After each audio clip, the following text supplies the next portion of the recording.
Que reste-t-il des billets doux des mois d'avril? Bueno, muy bien. Hoy es un día especial.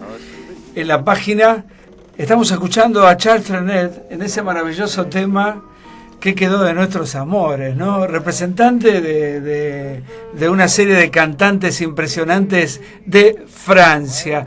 Lo estamos utilizando para presentar nada menos que a Oscar Barnelfin, director de cine, director de teatro, director de televisión, escritor, no sé cuántas cosas más. Quiero que sepas que es un honor tenerte en el programa. Oscar Barnelfin, Laura Manzanera, Pato Paludi y Daniel Loisi te reciben. ¿Cómo estás, Bienvenido. Oscar? Gracias por esos aires tan franceses de la canción de Trenet y también que tienen que ver con el cine de Truffaut, por aquella famosa película Baiser volé, Besos robados. Besos robados. Que tiene esta canción de Trenet. Sí, sí, sí.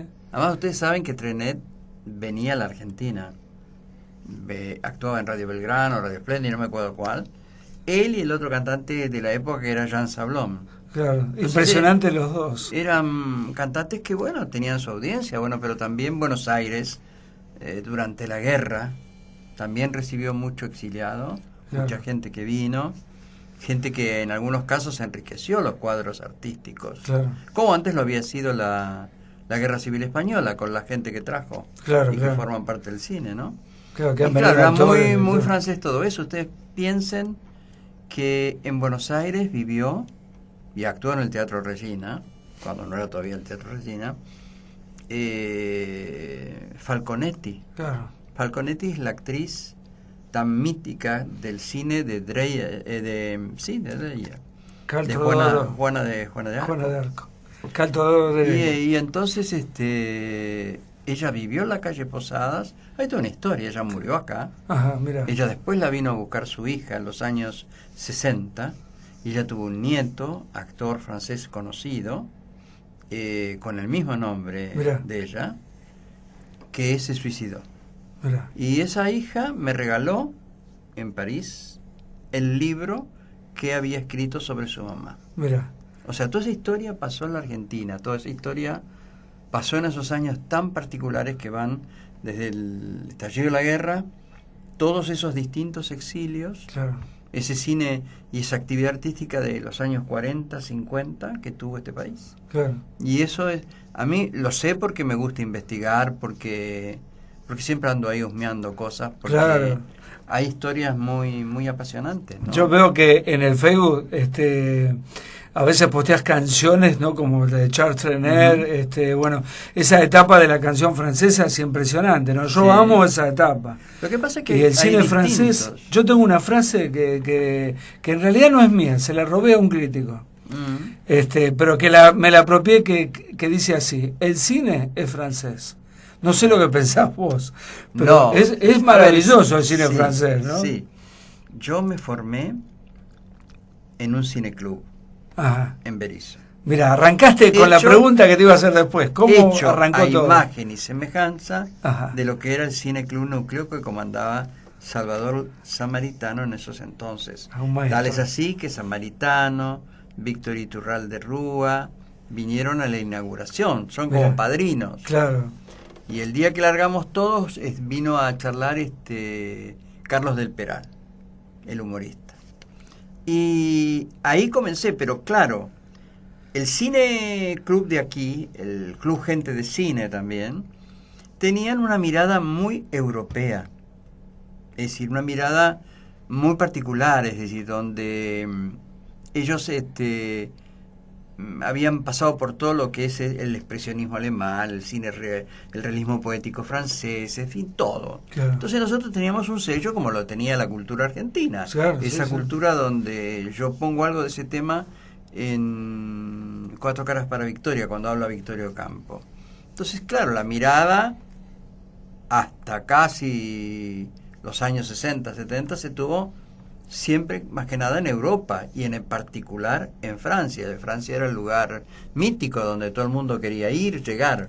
Y ahí estaba ese cine que tenía grandes semanas que se venían a hacer en Buenos Aires también. Entonces creo que ahí nos quedó ese sello, esa marca, digamos, donde había toda una cosa intelectual, una mirada hacia ese mundo europeo y en particular París. Y yo, mi primer viaje, ese viaje iniciático en los años, comienzo de los 60, era hacia París. Claro. Después venía indudablemente tal Inglaterra, Londres. Y a mí, en los gustos cinematográficos, cuando yo me voy, era Antonioni, Resnais, Truffaut, la Nouvelle Vague, Visconti. sí, pero digamos que eran muchos el grupo francés. Entonces yo llegué a París y ahí, recién ahí, aprendí a tener una mirada hacia lo que es el cine americano. Yo antes no la tenía. Tenía películas de entretenimiento que me gustaban, es decir, con estas figuras míticas que siempre tuvo el cine de Hollywood, pero estudiar a los directores, que era lo que me gustaba, eso lo adquirí en la Cinemateca Francesa. Porque había un hombre que dirigía la Cinemateca, que era Henri Langlois, y que preparaba ciclos de todo tipo. Yo, por ejemplo, llegaba a las tardes y uno organizaba un ciclo John Huston, pero tan importante John Huston como era Blake Edwards para hacer una comedia, o el Delmer Daves para hacer los western. Es decir, todo él lo justificaba y lo armaba en largos ciclos. Yo llegaba de la ciudad universitaria, me instalaba a las 2 de la tarde y me iba con el último metro, ¿no? Con el último subte, porque me veía de cuatro películas a veces llegaba a ver completas. Y claro, era a las 20 y pico uno tiene ganas de comerse el mundo. Después, claro, el mundo te come a vos. Ahora se abrió el Gran Rivadavia, ¿viste? De vuelta en Flores. Lo he visto. Que yo ahí entraba de día y salía de noche. También, ¿viste? Vi un montón de clásicos. En esa época nosotros mirábamos mucho cine francés, mucho cine italiano. Ahora, viste que todo el mercado lo ha ganado el pochoclo, ¿viste? Se estrenan muy pocas películas. A mí me resulta medio triste, medio difícil estar en una sala al lado de alguien que come pochoclo. Es terrible. O toma, o ahora otra costumbre más cercana, que hablan como si estuviesen en el living de su casa. Totalmente. Pero dan ganas de pegarles. Hacer una película, meter a la gente en un clima, en una historia, cuesta mucho. Cuesta mucho. Para de pronto tener después que pasar por esas instancias. Claro. Lo mismo ocurre a veces en el teatro, no ocurre tanto eso, en el cine, digamos, desde la invasión del pochoclo, luego las bandejas esas que entran en algunos cines que se creen muy VIP porque dan todos esos servicios. Por ejemplo, yo en Chile he estado mucho, hay una sala que es VIP, donde uno busca qué quiere comer, luego viene la servidora a traer la bandejita antes de que comience la película, y entonces uno tiene para entretenerse mientras viene la película. Es decir, está bien. Son tiempos de ahora, ¿no? Eso siempre lo hablamos acá en el programa. Siempre lo hablamos. Yo cuando era chico, viste, enseguida, alguno que te chistaba. A mí me sigue pasando en todo esto. Y me pasa ahora por otra cosa que me es muy molesto, sobre todo en el teatro, es el celular. Ay, Dios. Pero no el celular porque lo apaguen o no lo apaguen, es porque cuando están viendo la obra, de pronto están consultando el celular. Sí. Y esa luz, cuando yo molesta. estoy atrás, estoy viendo, le molesta a cualquiera de los espectadores. Sí. Y además, por otro lado, ¿para qué ir al teatro si la preocupación está en el celular? Sí, es una falta de mejor respeto. quedarse afuera y no ir. A mí me pasó en el cine, que yo le dije a un pibe, dije, apagá el celular, que me miró con una cara, viste, como diciendo, ¿qué te pasa? Apagá el celular por las dudas, viste, porque si no te lo apago yo, le dije. Porque creen que al no sonar, al silenciarlo, la luz. No pero molesta, es verdad, es una falta de respeto. La luz me distrajo. Y más en el teatro. No, en el teatro. Más en el teatro que tenés a los artistas ahí. Una falta de respeto. Ocurre en cualquier lado. Yo los otros días estaba con las funciones nuestras ahí de reconocernos y estaba cerca una persona y empecé que algo me distraía. Y vi que estaba, en lugar de estar escuchando o disfrutando lo que oía, no, era... No, a mí me pone muy triste, creo que han cambiado los tiempos. Terminando un poco con el cine francés, había un director que a mí me gustaba mucho, que me gusta, Henri Georges Clouzot, que me parece sublime, ¿no? Sí, sobre todo con dos películas. Es de las diabólicas. La diabólica del Salario del Miedo. Que decía, este tipo estaba adelantado. A mí me gusta mucho El Salario del Miedo. Sí, tremenda. Y Montand, aparte, impresionante. ¿Te hubiera gustado dirigir a algún actor como, por ejemplo, Montand? ¿A quién te hubiera gustado dirigir de Francia, por ejemplo? A mí me hubiera gustado trabajar con varios. ¿Qué pregunta? Me encanta Anthony Hopkins. Ah, bueno. Claro. Me hubiera gustado a Gerard Philippe. Gerard Philippe, qué actor extraordinario. Pero claro, estoy hablando de la antigüedad, porque uno No, dice, pero qué actor Gerard Philippe, extraordinario. vos me contestás sí, pero el resto era un gran actor de teatro, un actor que estuvo en Buenos Aires en algunas oportunidades Sí. con el TNP, el Teatro Nacional Popular Francés, Sí. que lo habían creado él Sí, sí. y Jean Vilar. Bueno, esto que hoy es de alguna manera el teatro que se hacía en el Palacio de los Papas, ahí en Claro. Avignon. Avignon. Entonces, bueno, sigue estando el festival, ya ellos pasaron, pero eran gente muy comprometida, no solamente con lo artístico, sino también con lo político. Claro. Es decir, luchaban desde otro lugar por el teatro. Claro. Bueno, eso no es una patente que tengan solamente ellos en Francia, sino Claro. tenían otra relación con el métier. Claro. Yo estando en Francia llegué a estar en funciones del TNP cuando tenía su sala ahí en el Palacio de Trocadero, en Trocadero mismo, y lo dirigía ya Georges Wilson, que fue también otro gran actor francés, es decir, que fue posterior a esta gestión de Jean Vilar, ¿no? Claro. Pero claro, esos nombres uno los tenía más presentes porque frecuentaban Buenos Aires. Entonces las carteleras de Buenos Aires tenían durante el año 1 o 2 lo mismo que los italianos. No solamente Gassman vinieron muchos actores importantes. Marcello Italia. vino a filmar. Bueno, antes venían, hemos tenido oportunidad de ver también compañías americanas. Claro. O compañías inglesas, es decir, Vivian Lee estuvo en el Teatro San Martín. Increíble. Y llegó también un elenco que estuvo en el Teatro Coliseo, que hicieron muchas parte de obras americanas, en donde estaban actrices como Viveca Linford, Rita Gam, es decir, y que hicieron, por ejemplo, estrenaron una parte de Dulce Pájaro Juventud de Tennessee Williams. Claro, impresionante. Entonces, era una actividad que no daba respiro. Claro. Es decir, pero tampoco hoy da respiro el teatro, ¿eh? A ver, no pongamos estos valores como valores absolutos, únicos. Son cosas que a uno lo han formado y que son importantes. Claro. Pero hoy el teatro es importante acá. El teatro ha tenido una apertura muy grande, es decir, hay instancias hoy que uno encuentra, bueno, aquello, es decir, lo que siempre decía Brooks, que hace falta un lugar y el actor, y ese actor ahí en torno suyo crea el propio espacio. Nosotros nos ponemos Hoy, en la esquina a trabajar. bueno, pero y casualmente yo ayer estuve viendo a la tarde un espectáculo, yo no sabía que estaba, que es en La Casona, ahí en Corrientes, casi Ayacucho, Sí. que era la casona de Beatriz Urtubey, ¿no?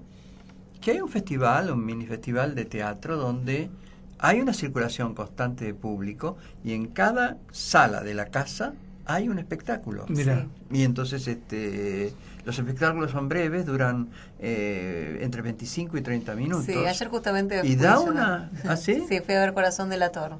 Ajá, qué bien. Está Enrique Dumont actuando. Sí, yo fui a ver un espectáculo que me gustó, Sangre Gringa, que es entre dos actores que los dirigió Alejandro Ulloa, que me interesó la propuesta, Sí. la pequeña estructura, cómo cuenta o narra una pequeña historia, y los actores, realmente uno de los actores yo ya lo había visto, que es un interesante actor que vi en el Diario del Peludo, que está en el Portón de Sánchez.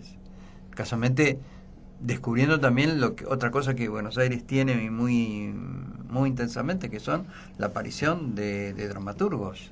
Sí. En este caso estoy hablando de un dramaturgo como Gonzalo de María. Sí. Pues que Buenos Aires es una ciudad increíble. Argentina es una ciudad increíble, porque Yo vos creo fíjate que sí. lo que es el movimiento de teatro, de cine, de televisión, de músicos, o sea, es realmente impresionante. Yo lo que extrañaba mucho, habiendo estado tanto tiempo en Chile, con continuidad, sigo estando, yendo y viniendo, pero estoy dedicándole mucho más tiempo acá. Lo que extraño en Chile es esta vida cultural intensa argentina. Sí, ¿no? sí, Es es decir, impresionante. Los lugares que hay, digamos que yo creo que los lugares debieran existir quizás políticas culturales más interesantes para que esos lugares Claro. no se desperdicien tanto, ¿no? Claro. Eso es otra cosa. Pero que hay lugares y que esos lugares son auspiciosos para desarrollar cualquier tipo de cosas, sí. Claro, claro, apoyar más toda la actividad cultural y todo lo demás. Una cosa que está pasando es que muchos teatros se están cobrando seguro, se hace muy difícil, ¿no? Tengo entendido por gente que está alquilando que hay algunos que cobran mucho. Sí. Mira, Que dejémoslo cobran ahí. mucho y que... Dejémoslo ahí. Nada, yo creo que Te vamos a invitar a ver el señor Galíndez. Sí, tengo que... No vas a escapar de Es eso. una deuda. Venite preparado para ver algo fuerte. Oscar, venís de hacer varias cosas, ¿no? A ver por dónde arrancar con Oscar Barner Fink. Vamos a arrancar al revés, vamos a arrancar por el teatro. En los últimos años venís haciendo mucho teatro y espectáculos, yo te diría, exquisitos. Te diría, bueno, vos sos un tipo bastante exquisito. Como hablás, delata de una persona exquisita con grandes conocimientos. Por ejemplo, La gata sobre el tejado de zinc caliente de Tennessee Williams, una recordada apuesta tremenda. Y lo que hiciste con Osmar Núñez, con Tennessee Williams. A Osmar lo tuvimos acá. Noches Romanas. Noches Romanas, y le dije a Osmar, lo trajiste de vuelta a Tennessee Williams, porque a mí me había conmovido. Es cierto. ¿No? Y había visto una apuesta realmente muy, muy, muy linda, ¿no? A mí me gusta Tennessee Williams, tengo una frecuencia con él bastante, Seguida, cercana. Fuerte. Porque desde hace tiempo, desde que más o menos fue en el año 83 que él murió, Claro. ahí hicimos un homenaje en la feria, luego ese homenaje se transformó en otras cosas de teatro, hicimos una pequeña temporada con ese mismo espectáculo en Mar del Plata con Graciela Dufo y Satur, pero antes lo habíamos hecho en el San Martín, en la parte de la sala Enrique Muñoz con Oscar Martínez Sí. y Graciela. Hicimos una cosa en televisión que se llamó Querido Tennessee en homenaje a él, con todas las obras, eso se hizo en el año 87. Mirá vos. Y eso Cuando también... se hacía buena televisión. Y después, bueno, está La Gata, que me significó tanto placer, tanta buen trabajo con los actores, con ese actor estupendo que era Antonio Hugo. Partió muy joven, pobrecito. Muy joven, y además esa escena que él tenía con Pablo Brunetti haciendo Sí. el enfrentamiento del padre y el hijo era realmente muy antológica, por eso los dos estuvieron nominados y creo que estuvieron nominados con mucha justicia. Sí, estaba muy bien. Si ¿Recordás bien la estaban- película? ¿Cómo? ¿Recordás la película con Sí, Paul Reeves claro, y Paul claro. Newman? Que están muy bien los dos. Muy bien.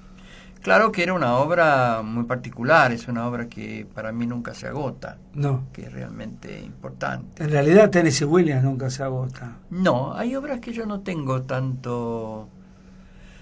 como diría, tanta confianza de reponerlas hoy, porque habría que retocarlas. Por ¿no? ejemplo. Por ejemplo, Verano y Humo. Y peinarlas por ahí. Sí, en cambio hay otras obras que sí. Que me ¿Sabes gustan. el término peinar en Sí, el yo ambiente? Cuando vos te peinás, Pero también lo que pasa caen los es pelos, que entonces cortar. casualmente ayer estaba hablando de lo que significa tomar a ciertos autores y que uno va a veces al teatro confiado de que la palabra o el que significa todo para un autor, no para... Es decir, que yo quiero ver Chekhov o quiero ver Williams y quiero escuchar ese texto y quiero reconocerme o reconocer al autor dentro de ese espectáculo. Ahora, si yo voy y me anuncian, por ejemplo, un espectáculo que es una obra de Chekhov hecha a través de una mirada de Tennessee Williams y veo a veces lo que uno se encuentra, me encuentro desorientado, perdido y de alguna manera engañado. Porque si me dijeran que improvisan o tienen una versión libre, sobre eso yo voy más orientado. Pero si me dicen que es un trabajo de adaptación sobre esas cosas, me encuentro profundamente defraudado. Entonces Claro. a veces Lo que se hay hace gente ahora que es- utiliza a los autores como una especie de excusa, algunos como una especie de trampolín, y luego ese autor no existe, existen cosas que tienen también su valor.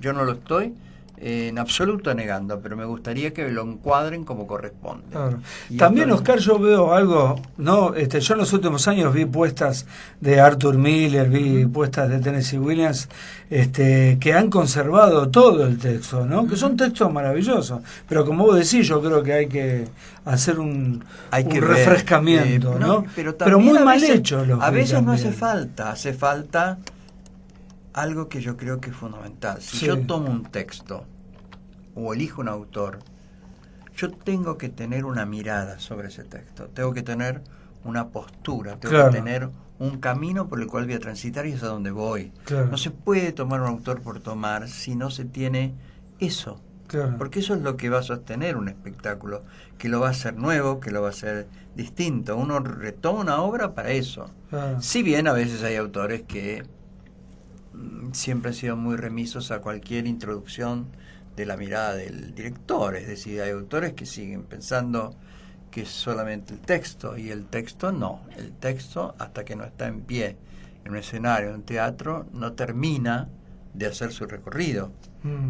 Pues es que yo dirijo también, y lo que a mí me pasa cuando yo dirijo es que estoy atento a lo que sucede en el escenario, ¿no? Uh-huh. O sea, bueno, tomo un texto y vamos improvisando hasta que el texto va llegando, pero algunas cosas me es necesario cambiar, ¿no? Uh-huh. Hay algunos directores que, por ejemplo, que a mí me ha tocado trabajar, que te piden letra, te olvidaste una coma y te cortan, por ejemplo, ¿no? Se hace como a veces muy difícil.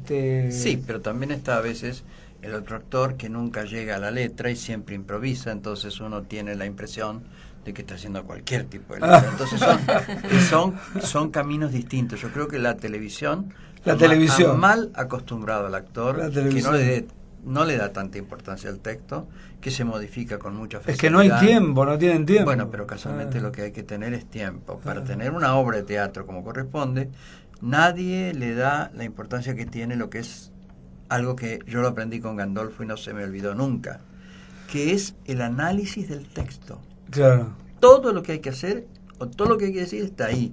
Entendido eso, uno puede ver ¿qué es lo que pone nuevo? Hacia dónde lo hacia va a dónde vamos. Y no es que tenga que poner nuevo, sino decir qué mirada le da. ¿Qué mirada?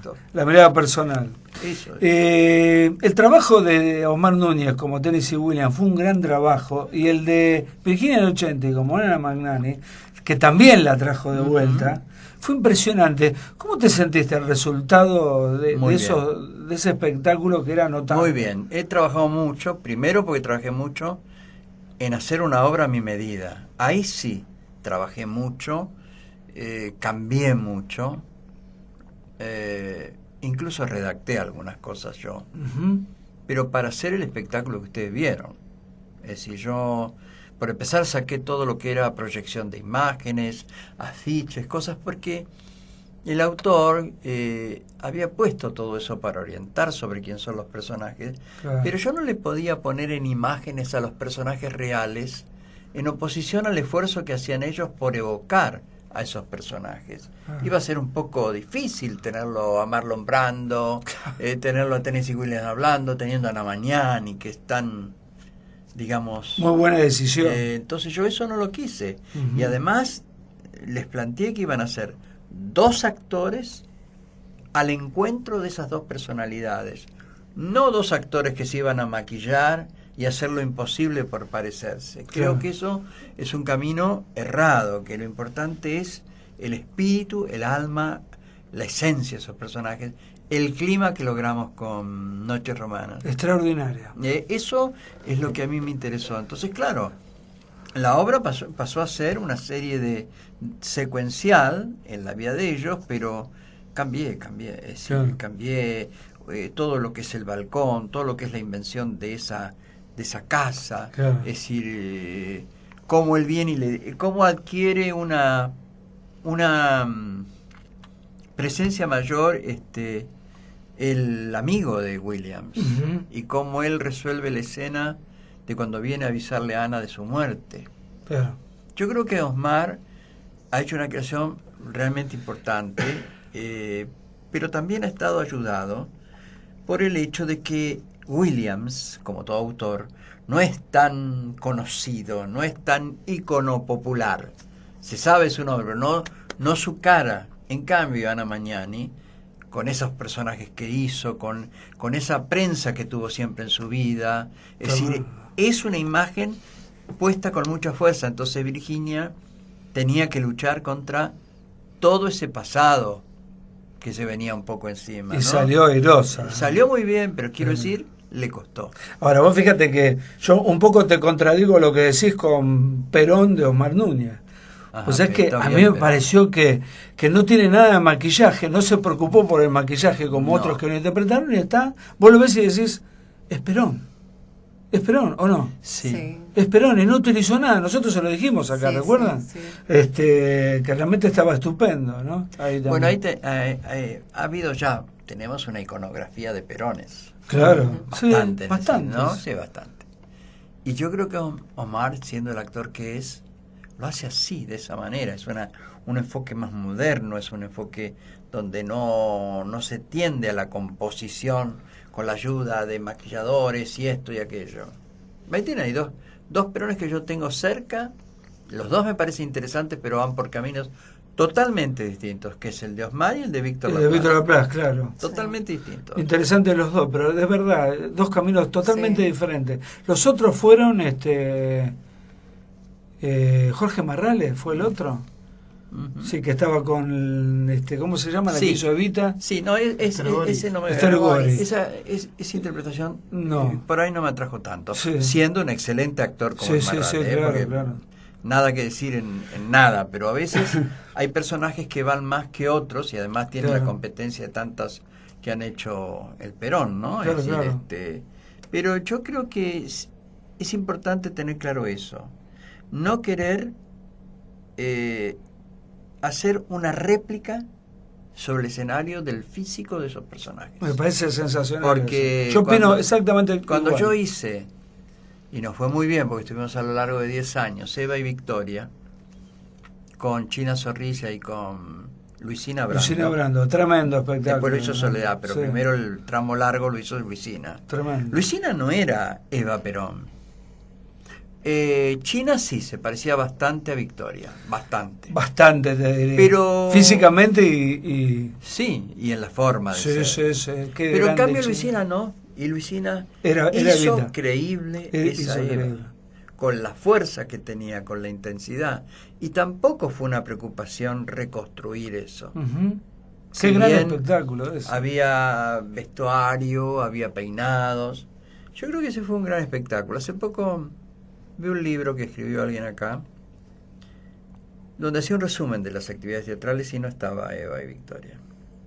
Y yo le dije que por qué, y me contestó porque, bueno, el libro no había espacio en el libro para poner tanto. Y le dije, qué pena, porque así son como se tergiversan las realidades. Claro. Porque en el panorama teatral, la obra de Mónico Tino, la idea de Mónico Tino, tuvo 10 años de permanencia, provocó lo que provocó, y no se puede dejar de transmitir eso si uno quiere informar bien al futuro. Claro. Y entonces esto de pronto me di el gusto de aclararlo, porque no puede ser. Claro, claro. Es decir, yo creo que a veces la gente que se ocupa de historiar al país es, digamos, de alguna manera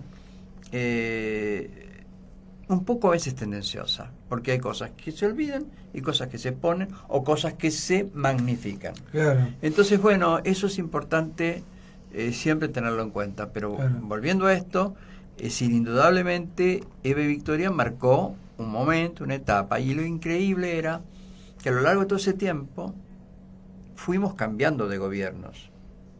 Y lo que sucedía en el escenario y la respuesta de la sala tenía diferencias en cada una de esas etapas con respecto a estos personajes, Mirá. ¿no? Es decir, yo creo que fue muy bueno eso.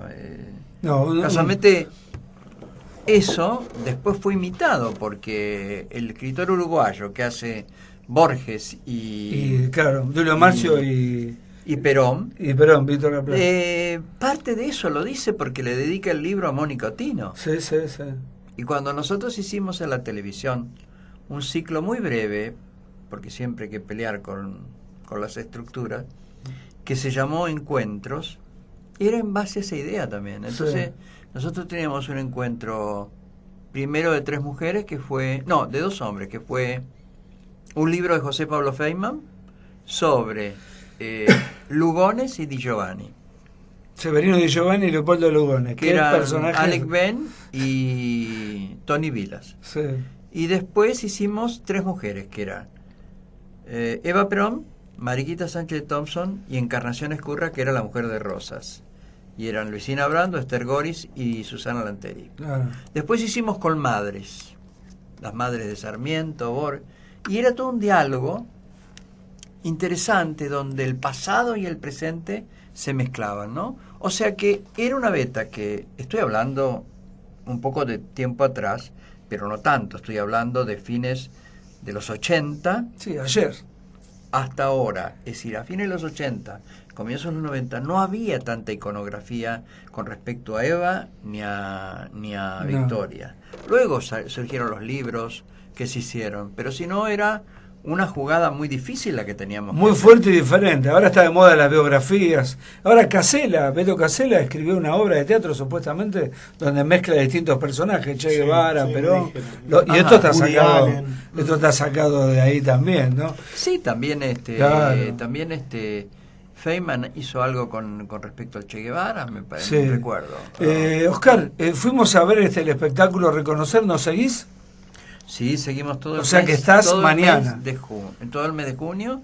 Bueno. Seguimos los martes a Los las martes. 21 horas con Telma Viral, con Beatriz Spelzini, Osmar Núñez, Daniel Miglioranza, las canciones con Inés Rinaldi. Tremendo. Y el piano con Juan Carlos Cuachi. Bueno, debo decir, y ya lo hablamos, es un espectáculo muy lindo, muy emotivo, ¿no? Porque aparte está muy bien armado, y lo que decimos antes, ¿no? Lo que dijimos antes, Argentina es un país tan espectacular en algunas cosas. Recorrer toda la historia de Argentina es fascinante, ¿no? A través de la poesía, ¿no? De estos poemas, de poesía, de literatura, Claro, de canciones. todo. Obras de teatro. Yo creo que es todo.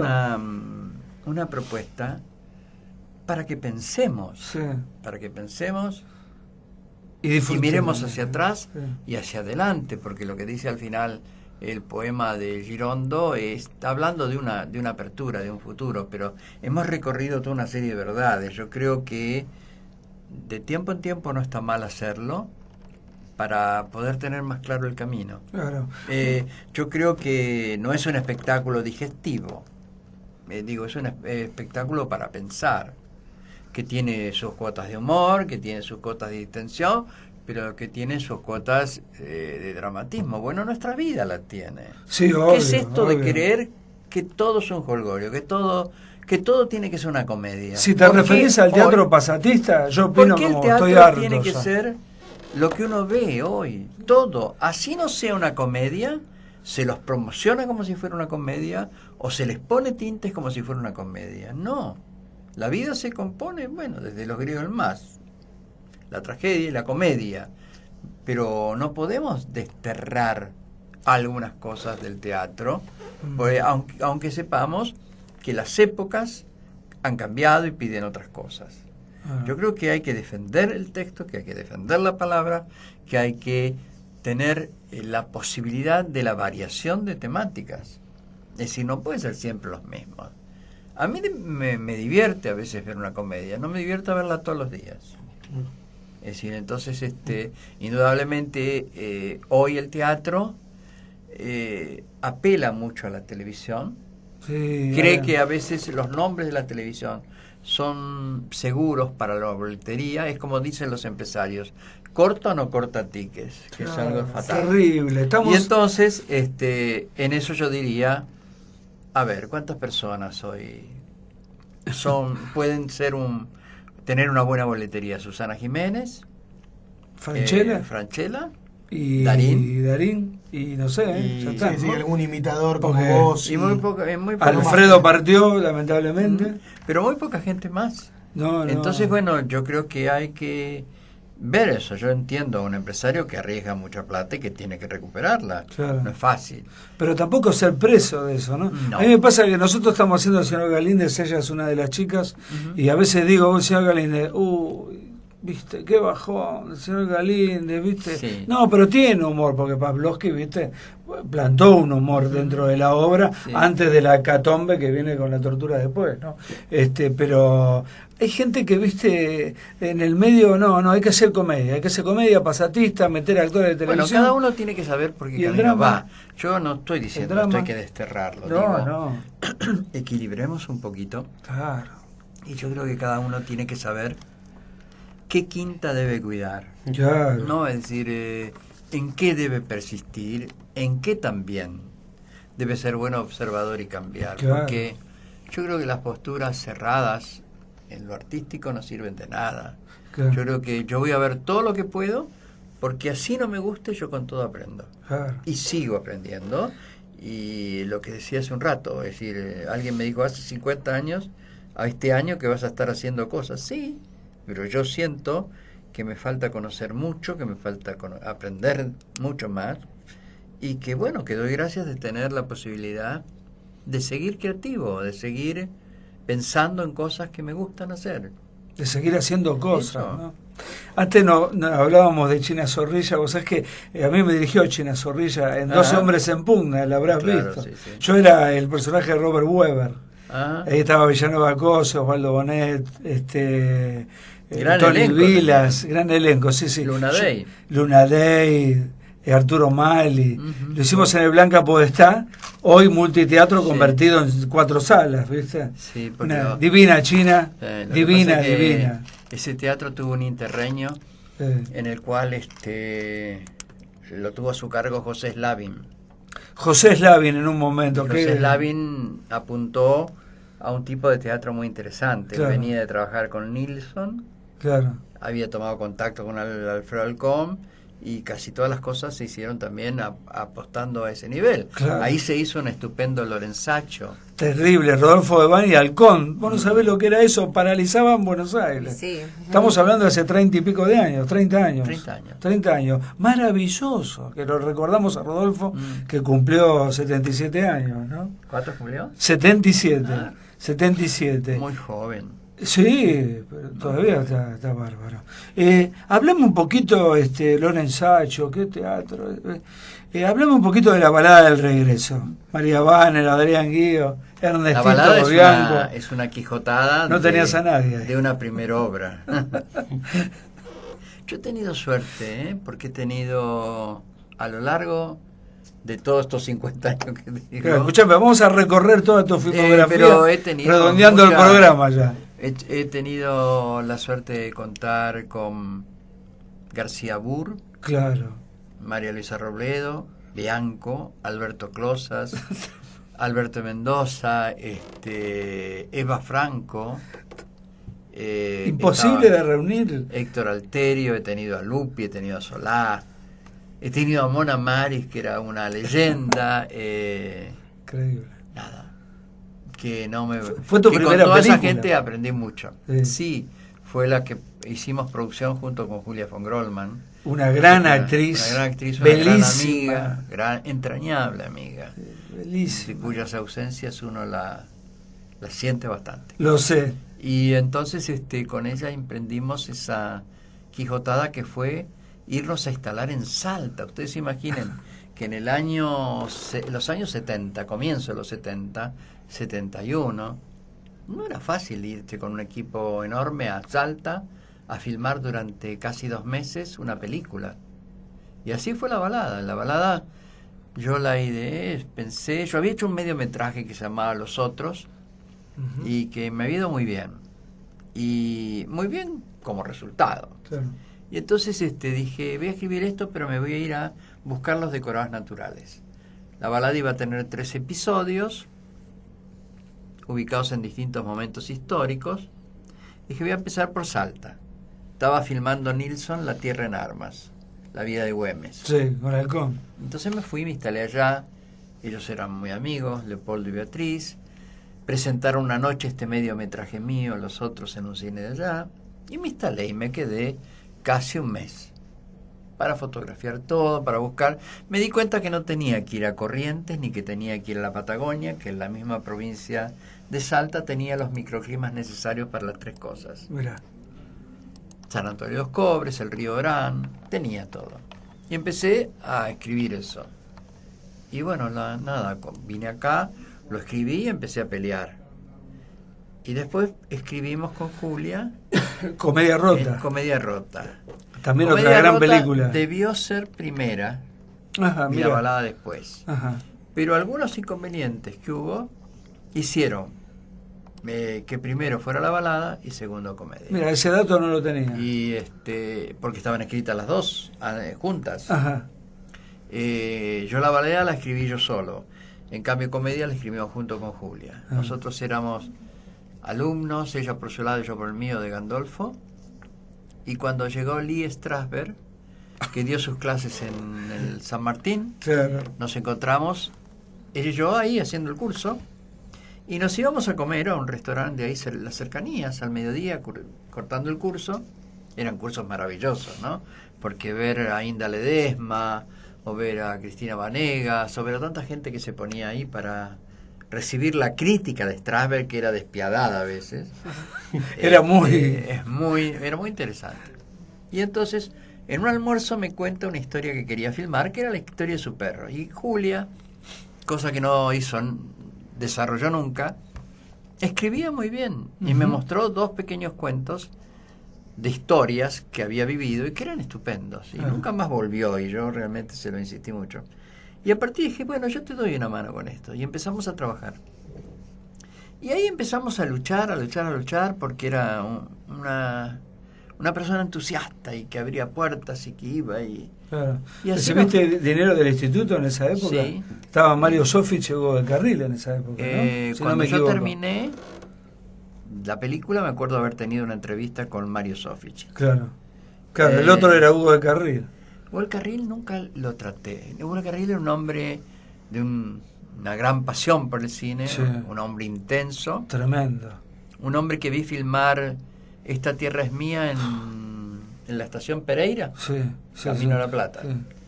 Y ahí también estaba Sofich como actor. Claro. Y entonces el Carril, como buen cineclubista, yo quería verlo, hablar, y no tenía tiempo, nunca tenía tiempo. Era un hombre de accionar. Y con el que hablaba era con Mario Sofich. Claro. Así que esa fue la época. Hugo del Carril no quiso estar al frente del instituto, se deshizo rápidamente de ese compromiso, Sí. quedó Sofich. Sí.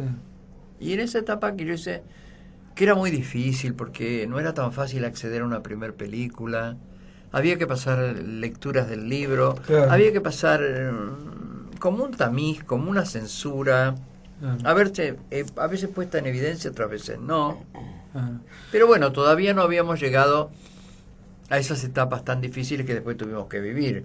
Estoy hablando de los años 70. 74 más Yo o cuando menos. terminé Antes de la dictadura hiciste de las misteriosas de Buenos Aires. O ahí en dentro. el 81. No, claro, ya, perdón, claro. En el 81, después, sobre una novela Sí. de que yo considero uno de los más grandes escritores, Manucho Mujica. A ver, Era una mezcla. la balada la hicimos con total libertad, Sí, haciendo lo que uno tenía ganas. Está en estoy hablando de los años 70, más precisamente del 73, 74. ¿Y Comedia Rota? Comedia Rota es del 78. Mira. Son 2 épocas muy distintas. Mira, sí, claro. Nosotros el libro que íbamos a filmar primero de Comedia Rota era bárbaro. Por algo hay una nota escrita por Agustín Mayev en La Opinión de esa época que hablaba historia de realidades y perros. Y realmente era una película comprometida con esa realidad que nosotros husmeábamos o sentíamos en el año 72 cuando lo escribimos. Mira. 72 se escribió Comedia Rota. Luchamos por ese libro. Pero cuando llegamos en el 78 a poder hacerla, tuvimos que modificar ese libro, si no, no pasaba la censura. Claro. Ahí estaba Miguel Paulino Claro, Tato. pero con la balada tuviste problemas Sí, con lo Tato, tuve, ¿no? sí, lo tuve.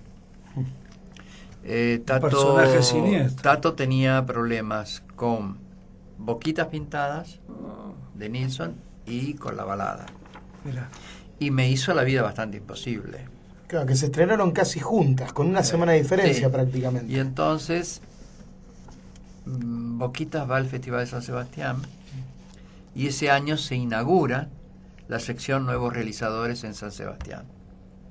Entonces viene un representante, ve la película, me acuerdo que comemos en un restaurante de la época que era 05, Sí.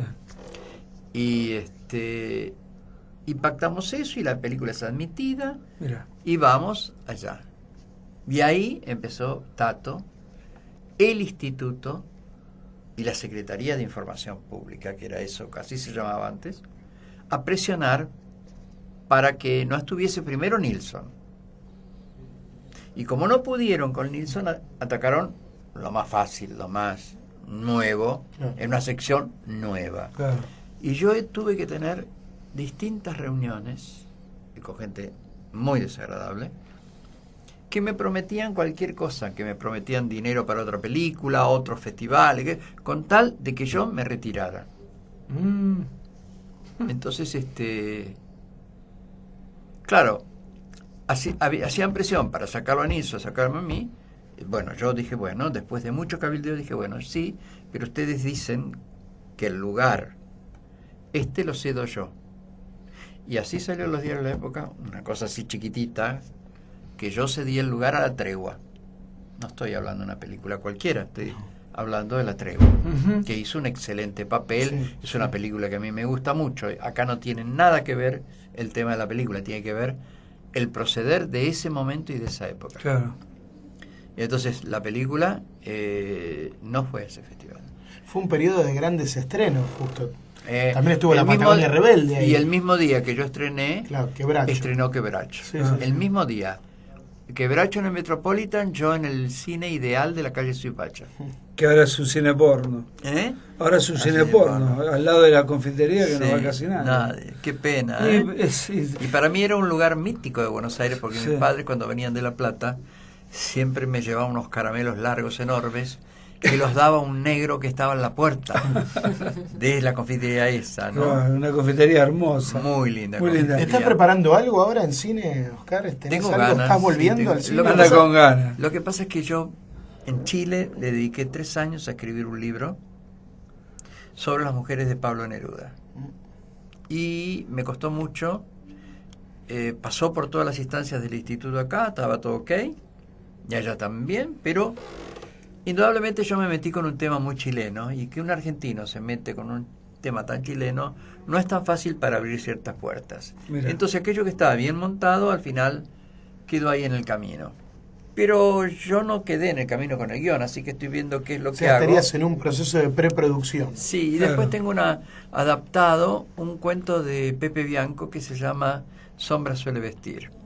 Pero el tema también importante es que esas producciones hoy son más raras. Claro. Hoy no se hace esta preparación para hacer una película que reconstruya época. Claro.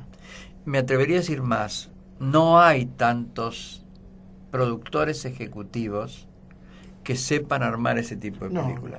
No. La gente Teresa Constantini se me ocurre. Pero nada bueno, porque parten de una posibilidad económica también. Claro, a mí me alegra mucho que hoy una mujer joven y talentosa como Lucrecia Martel vaya a hacer Sama, que es una obra difícil. Claro. Ustedes recuerden que es una obra, o no recuerdan, porque por ahí se olvidó la gente, que fue una película que intentó hacer Nicolás Sarquís.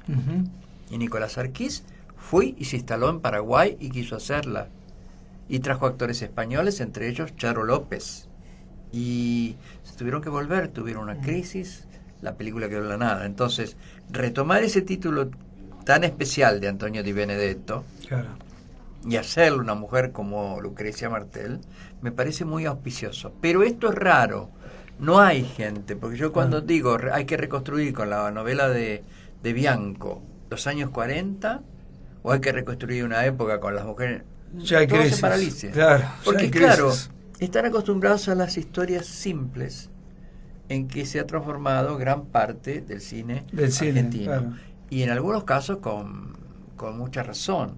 Pero no digamos tampoco que este es todo el cine argentino, porque ha habido producciones importantes como Relatos Salvajes, que han hecho un camino estupendo. Sí, o cosas como Abayay, que con un presupuesto más pequeño... Ahí está, es un director interesante, que de pronto se tomó sobre sus hombros ese tema, lo peleó y lo realizó muy bien.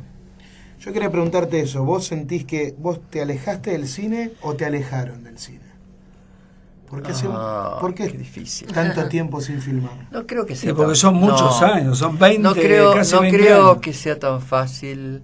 Bueno, pero lo que me pasa es que no son tantos años, porque yo hice casi 20 años, estuve de alguna manera en la televisión. En la tele, claro, y en la televisión, en mi último trabajo, en definitiva, con el cine y con la televisión, porque lo filmé con una sola cámara y la edición es totalmente cinematográfico, es Bocetos alrededor de Chekhov, que lo hice en el 2003.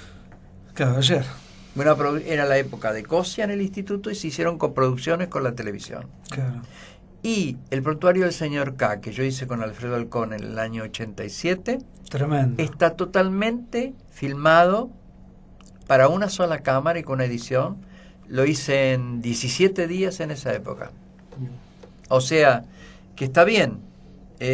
Yo digo esto porque hay un lenguaje que se va desarrollando. Es decir, todo es una suma. Si bien yo comienzo con el cine y paso a la televisión, que me lo posibilitan los relatos de Mujica Lainez, porque eso es lo que quiere en la televisión, y hacemos un contrato y yo soy el director que impone de alguna manera a Manucho. Es decir, todo el lenguaje que yo fui aplicando ahí. Y luego la ópera, por otro lado, me fueron dando lenguajes que sumé, formas de trabajo. Es decir, equipos que hay que manejar. El equipo de la ópera no es fácil sentirlo sobre sus hombros, cuando además tenés una convivencia muy especial con un director de orquesta.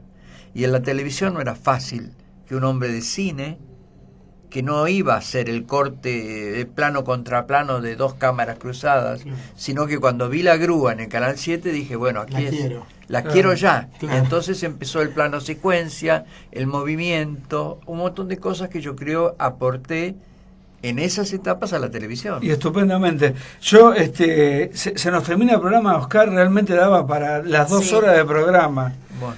Yo quiero decirte que te admiro mucho la estética que tenés en cada espectáculo que realizás, porque está todo milimétricamente calculado y algo que yo admiro y valoro mucho, porque falta un poco. Yo agradezco, pero después uno lo padece, porque uno lo va después queriendo encontrar algo, cosas similares, y no se encuentra. Claro. Yo recuerdo una versión de La Ronda, de Arthur Nisler, que yo la hice, que la hice en teatro, la trabajo en mis cursos de teatro. Bueno, ahí está, grabada ¿Y eso no en se puede 2 días. repetir? Sí, está ahí, todo grabado. El primer día era en el estudio 1 de Canal 7, con la grúa inicial. Entonces era Pablo Alarcón, que llegaba desde el pasillo en brumas, y la grúa que va hacia atrás. Lo acompaña en todo el estudio, que era todo un jardín con mucho humo. ¿Todo un plano secuencia? Todo. Lo sigue, lo va llevando, va moviéndose, hasta que se descubre una calecita que da vuelta, y que lo habían armado la gente del canal, que los convencí, y ellos con mucho apasionamiento la hacían atracción ellos mismos. Impresionante. Entonces la cámara doblaba todo eso, la calecita daba vuelta con personajes, y llegaba acá, volvía a bajar, porque subía, bajaba, y ahí se encontraba con Bárbara Mujica. Y Pablo Alarcón, que le hablaba. Y ahí venía el corte. ¿Cuánto duraba ese plano? Duraba mucho, no sé. Pero eso es el comienzo de La Ronda. Una novela, una obra de teatro de Arthur Nisler, impresionante. Has hecho El proceso de Kafka. Bueno, eso sí fue un trabajo. El viajero sin equipaje. También. 6 personajes. Fue el primer gran trabajo que tuvo Marrale en la televisión. Mirá, 6 personajes en busca de un autor, bueno, de Pirandello. Con eso y con Muchacho de Luna logramos el Premio Internacional de Televisión Europea en Biarritz. Claro. La semana pasada recordábamos a Rodolfo Bebán, que en el año 80 había hecho Cumbre Borrascosas, ¿sí? Con Alicia Bruso y Gianni Lunadei. Sí, una televisión inolvidable, ¿no? Comparada ahora con la basura de ahora Bebán, de Tinelli, ¿viste? Con Bebán también, en 2 capítulos, hecho en todos decorados naturales fuera de estudio, fuimos con Alberto Mendoza y él, Graciela Dufo, María Cristina Laurens, Jorge Rivera López, Tania, Inda Ledesma, María Rosa Gallo. Impresionante. Esos elencos... Nunca más. Nunca más. Nunca más, pero aparte hay como un nivel que se niveló para abajo en la televisión, aún habiendo buenos programas, ¿no? Por ejemplo, la televisión pública, nosotros estamos recordando cosas impresionantes. Bueno, 4 caras para Victoria. Victoria Alcampo, estuviste en Villa Victoria, habrás estado. Sí. Yo cada tanto voy y me siento por ahí por los jardines y me relajo, ¿viste? Es una cosa, parece que estuviera. Es un muy lindo lugar. Muy lindo lugar. Bueno, la película Momentos Robados, contar hasta 10. La quiero mucho, esa película. Sí. Esa película no funcionó comercialmente, pero se puede conseguir y ver. Vamos a recomendársela a los oyentes. Todo el mundo con eso en distintos festivales. Sí. Fui con Asunta Serna, que era su actriz principal. Sí. Y nada, es un lindo recuerdo. Bueno, y contar hasta 10 también con Oscar Martínez, Salterio y Julia Borgman. Hay para hablar, Oscar, pero no sé, para 4 programas, sí, para hablar, porque me quedaron un montón de cosas por preguntarte. Bueno, no, gracias por convocarme. No, por favor. Por abrir la puerta a todos estos buenos recuerdos. Y que tenés que venir otro día. Y bueno, nada, eso. Dale, estamos escuchando para despedirte la canción de Picnic de 1955 con William Holden y Kim Nova. Brillo de Luna. Realmente te acordás esa escena que baja Kim Nova con la mandíbula caída. Y acá el teatro Luis Arturo Puig y Selva Alemán. Y Selva Alemán, sí, sí. Qué placer tenerte en el programa, Oscar. Y bueno, y recomendamos reconocernos este martes a las 21 horas en Clásica y Moderna, Avenida Callao 892, para disfrutar un espectáculo con grandes figuras y una gran dirección de un gran director, ¿no? Gracias. Bueno, hay una, dame unos segundos más. Hay una la novela de Herbert George Wells, La máquina del tiempo, que se la quiero preguntar porque, pero en este caso también me interesa mucho. El protagonista va al futuro y encuentra un futuro vacío, hueco, con personas que nadie lee. Rod Taylor. Nadie lee, viste, sobre la novela de H.G. Wells, ¿no? Sí. Y vuelve al pasado y agarra 3 libros de la biblioteca y se la lleva al futuro para cambiar un poco ese futuro caótico, ¿no? En este caso te voy a preguntar, ¿qué película te llevarías? ¿Qué obra de teatro te llevarías? ¿Y qué novela te llevarías?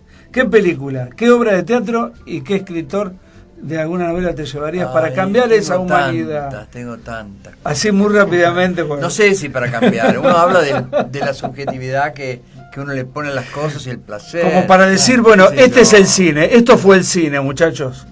Ustedes que comen y vagan nada más. Claro, porque de pronto uno a veces quisiera... La gente por lo general cuando hace esas preguntas dice grandes títulos, para que todo tenga trascendencia. Y yo por ahí te digo como...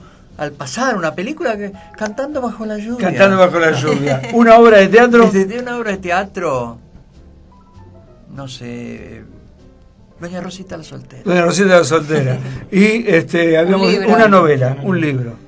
Una novela, pero eso es más difícil. A mí me fascinaban algunas cosas. Rosaura a las 10 de Marco de Neve. Marco de Neve, impresionante película también. Una película argentina. La Dama Duende de Luis Arlaski. ¿Qué Luis Arlaski, qué director? Omar, gracias por haber venido. Realmente un placer. Tenés que venir de vuelta. Sí. Nos despedimos con Cantando bajo la lluvia. Mirá, en honor a... Te recibimos con Charles Trenet, ahora con Gene Kelly Cantando bajo la lluvia. Gracias Andrea. Gracias. Queda el programa grabado. Chau, chau. The sun's in my heart and I'm ready for love. Let the stormy clouds chase everyone from the place. Come on with the rain.